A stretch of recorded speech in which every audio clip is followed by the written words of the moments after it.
Diego Amorim segue aqui conosco, hora da gente trazer aqui os bastidores da capital federal, as expectativas para essa semana, principalmente, Diego, olhando aí o que é que a oposição ao governo Lula tem feito e pensado diante do atual cenário político, algo que já ligou até um alerta no governo, né, Diego? Com certeza, Nonato. A gente passa a semana, o dia aqui em Brasília, escutando todo mundo para trazer essas informações, análises, bastidores para o nosso ouvinte do jornalismo da Nova Brasil FM, e nisso a gente escuta a gente do governo, escuta a oposição. A oposição, ela é fundamental numa democracia. A gente não está falando daquela oposição do quanto pior melhor, por mais que essa oposição exista em todos os governos também, a gente está dizendo de uma oposição que joga o jogo político, que hoje não está no poder, que amanhã pode estar, que ontem já esteve, e assim a vida segue. Organizar um governo não é fácil, é tarefa difícil. Organizar uma oposição também não. Então, primeiro, eu começo dizendo ao nosso ouvinte que quando a gente fala de oposição hoje ao governo Lula, a gente está falando basicamente do PL, que é o Partido Liberal, partido do ex-presidente Jair Bolsonaro, comandado por Valdemar da Costa Neto, a maior bancada hoje da Câmara dos Deputados. A gente está falando um pouquinho ou muitinho do PP, eu digo assim porque tem gente do PP que está na base governista, tem ministro do PP que está na base governista, que é o ministro André Fufuca, por exemplo, o ministro dos Esportes. Mas a gente tem uma ala do PP comandada pelo seu presidente nacional, o senador Ciro Nogueira, do Piauí, que é oposição pública ao governo Lula. A gente está falando do Novo, do Partido Novo, e também, da mesma forma do PP, um pouquinho do Republicanos, que também é um partido que tem gente que está no governo e tem gente que está no campo da oposição. Ouvindo lideranças da oposição nos últimos dias aqui em Brasília, o que eu posso trazer de bastidor, de análise aqui para o nosso ouvinte do jornalismo da Nova Brasil FM? Primeiro, que antes desse ato em Copacabana, no Rio de Janeiro, o nosso ouvinte pode ter percebido que Jair Bolsonaro tinha dado uma submergida. Ele estava mais em silêncio, estava aparecendo menos, continua ali fazendo umas viagens pontuais aqui e acolá, mas estava se expondo menos, falando menos. Isso foi uma orientação de aliados do ex-presidente que dizem que ele precisa ser preservado neste momento, que ele tente trabalhar mais nos bastidores, não se expondo tanto. Jair Bolsonaro tem uma dificuldade disso. Jair Bolsonaro não é um homem de bastidor da política brasileira, ele não trabalha nas articulações, fazendo aqui e acolá, ele é uma pessoa que fala, que põe a boca no trombone, que está sempre exposto, que está sempre dizendo alguma coisa. E o que eu ouvi é que aliados disseram ao ex-presidente Jair Bolsonaro: o presidente, deixa o Lula falar de você todo dia, não precisa você ficar falando, o presidente Lula não esquece você, está sempre falando de você, então deixe que o Lula mantenha o seu nome aceso no noticiário durante todo o dia, que é o que ele continua fazendo, e o senhor, que é o ex-presidente, baixe a bola, vá para os bastidores, vá para o banco de reservas e espere as coisas acontecerem. Também houve uma orientação de aliados do ex-presidente a Jair Bolsonaro de que ele deixa arrefecer mais essa briga com o Moraes e o STF, algo que ele não atendeu essa orientação.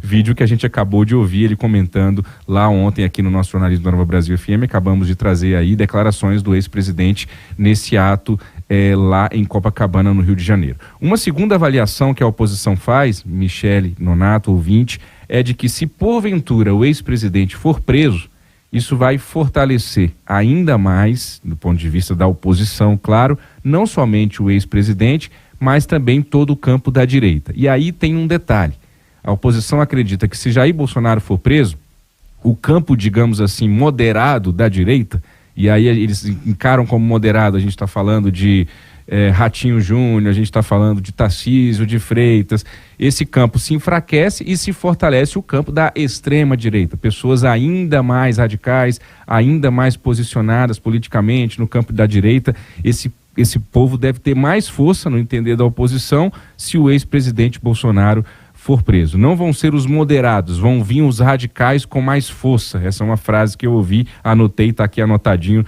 no meu bloco de notas de um aliado do ex-presidente Jair Bolsonaro. Então, eles acreditam que tudo que está se desenrolando aí com a questão do Elon Musk, todas as investigações que se dão, reforçam a narrativa de que o ex-presidente é um perseguido político, e o caso que eles mais ilustram isso é o caso em que o Jair Bolsonaro foi acusado de importunar uma baleia. Para eles esse caso é emblemático, esse caso é simbólico, eles usam muito esse caso para colocar junto aos apoiadores do ex-presidente de que ele é um perseguido. Um outro ponto que a oposição avalia com muito carinho é a relação do Congresso Nacional com o Supremo Tribunal Federal.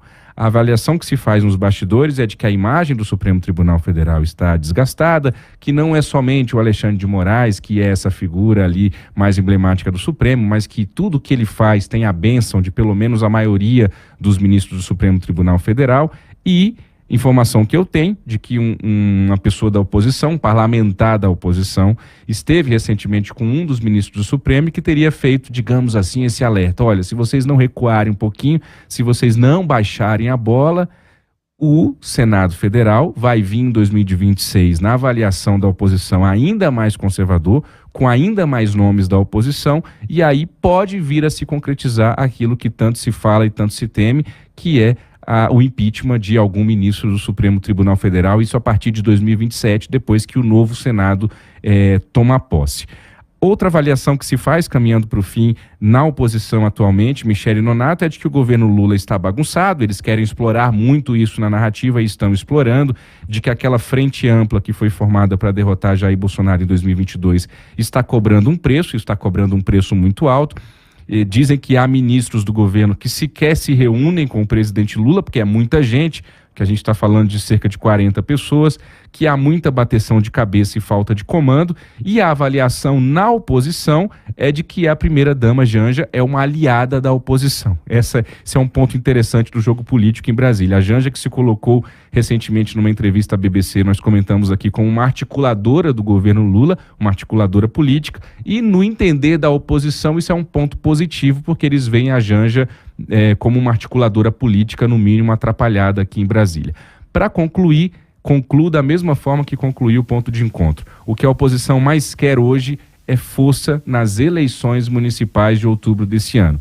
Há um entendimento de que o PT deve perder força e de que a oposição deve ganhar força nas eleições municipais desse ano, com uma votação mais expressiva de vereadores e prefeitos ligados ao campo da direita, e é isso que eles querem. Que o PT seja comprovadamente um partido que perdeu a base. Isso não determina nada para 2026, mas é um sinalizador importante que a oposição vai levar em conta. Michele Nonato. Perfeito, Diego. São muitas variáveis que a gente vai ter que acompanhar aí. Semana interessantíssima, né? Para quem gosta do cenário político, eu sei que você está nessa aí também. Mas os desdobramentos, pelo visto, vão prosseguir aí até a eleição e até pós-eleição, como você bem chamou a atenção, porque 26 também será importante. Obrigado, viu, Diego? Amanhã tem mais. Até amanhã. Valeu. Valeu.